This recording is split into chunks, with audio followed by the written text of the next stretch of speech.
Welcome to week 2. So I'm going to talk through really quickly what we're doing in this data analysis practice project because I think that there are a couple pieces that are really important. So, and I know I say this in the announcement, but we in this class are using social media.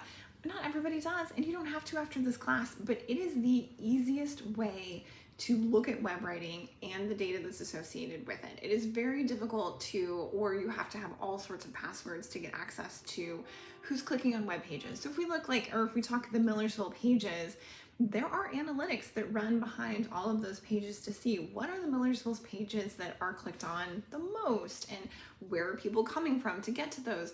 But they're these really lengthy, bulky reports. And so to ensure that you get maximum just access and choice, and the big one for me really is the choice piece. We in this class use social media, but I do want to say from the very beginning that these skills are transferable to so much professional web writing, no matter what profession you're going into. The data is there. The types of writing for the audience are always there or always should be. And so lots of transferability. We just happen to be using social media, honestly, because it's the easiest. That's why we're doing this. Okay. So for this project, you are going to pick either, because it's one or the other, you are either going to pick your own account or the English account to collect your data from. The research question is given to you in the overview. You will write the hypothesis, and then you will collect the data using the data chart, and then you'll do analysis. What is really, really, really, really, really important to know, your hypothesis does not need to be correct. Most of you are going to make a hypothesis and you're going to prove it incorrect. Like 90% of you are. That has zero impact on your grade. Zero. Your goal here is not to pick the right guess. That would be bananas. Like, we're not doing that. Your goal here is to come up with a hypothesis that does answer the assigned research question and that can be proven by the data. Those are the pieces that matter. And when I say proven, I don't mean proven right or wrong, just proven.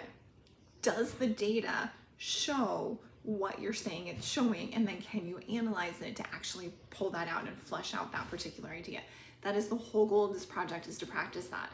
It's broken into 3 parts, and I will grade each of the 3 parts just as quickly as I can so you have feedback from me so that you can improve the next part and then improve the next part to make sure that you really get a rich analysis from this data, because you're gonna have to do all of this again with accounts of your choosing in the next module. So I want you to practice now so that when you get to the bigger project, you have the skills built and you have the skills ready to go.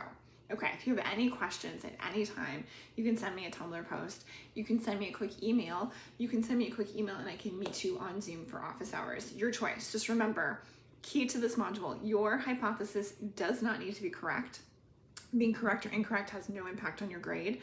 The goal of this project is to use the research question that I've provided, build a hypothesis that answers the research question and can be answered with the data, collect the data, and then see, are you right or wrong?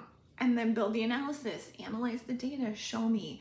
There is a video in here to talk through how to use Excel to build graphs. Use that video, okay? If you have questions about it, let me know. I'll see you online.